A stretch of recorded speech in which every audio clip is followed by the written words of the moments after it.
Romeo and Juliet is not a love story with a feud in the background. It is a feud story that crushes a love affair trying to survive inside it. Yes, people soften the play by putting the lovers at the center of everything, but the play does not let them have their own world.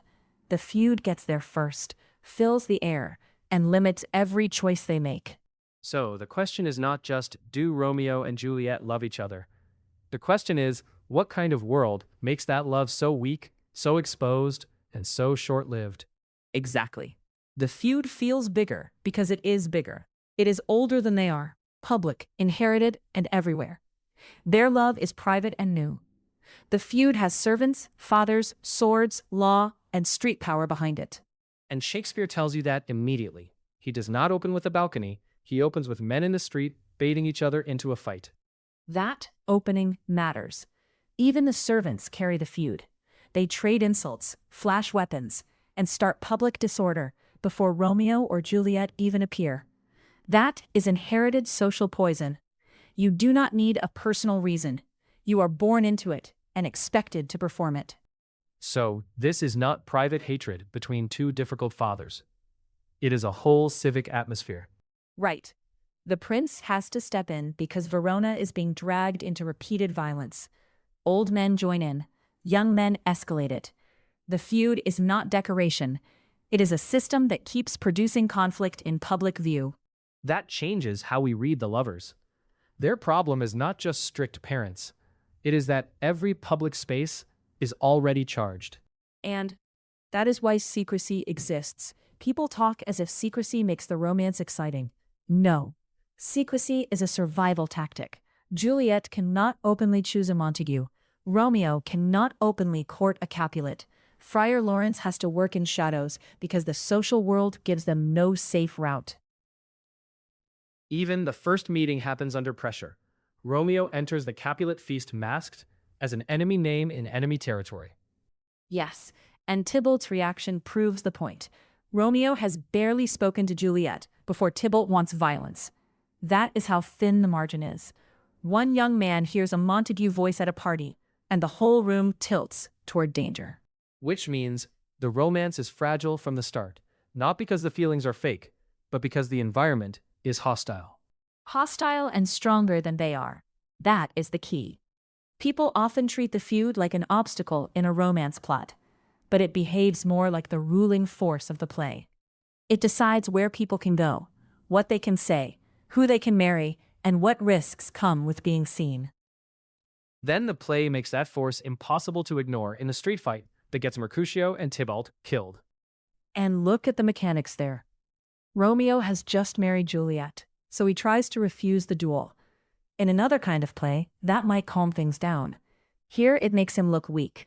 Mercutio steps in, Tybalt kills him, and Romeo is pulled back into the violent code he was trying to escape. Private love does not cancel public feud. The feud drags him back. That is a brutal point. The marriage does not solve the conflict. It makes Romeo more vulnerable inside it. Exactly. He now has two loyalties and no safe way to declare either. So when Mercutio dies, Romeo acts as a friend and a man of honor in Verona's terms, not as a peaceful newlywed. He kills Tybalt, and from that moment, the lovers are not building a future. Exile, forced marriage, the potion plan. Everything after that feels cornered. Because it is. Once Romeo is banished, secrecy gets harsher. Juliet cannot publicly mourn Tybalt and defend Romeo without exposing herself. Her father reads her distress all wrong and pushes Paris harder. The feud has already broken normal communication. Then, family authority finishes the job. So the adults are not in control either. They are part of the machinery that traps the younger characters. Yes. Capulet can be charming at the feast and violent in the marriage scene. That is not inconsistency. It shows how unstable this world is. Affection means little when family power is tied to status, obedience, and feud logic. Juliet is loved, but not allowed real freedom. And the friar's plan only makes sense in a broken society. Fake death is not romantic.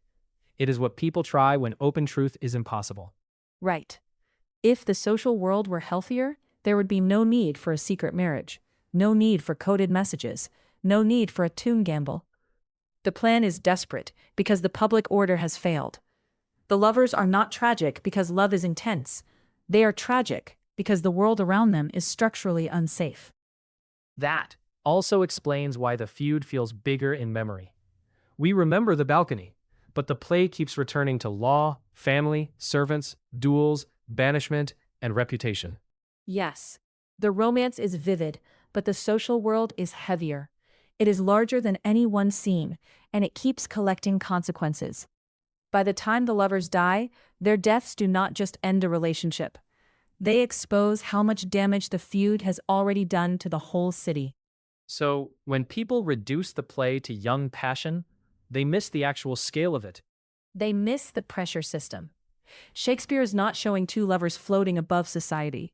He shows two young people trying to improvise a private bond inside a public culture built on inherited hostility. That is why the feud feels bigger. It controls the weather of the play. And once you see that, the ending changes too. It is not just sad because two teenagers die. It is worse than that. Their deaths are the price paid for adults finally noticing what their social order has been producing all along. The feud is bigger than the lovers because it writes the conditions of their lives before the romance even begins. That is the real shape of the play. Not love against fate in the abstract.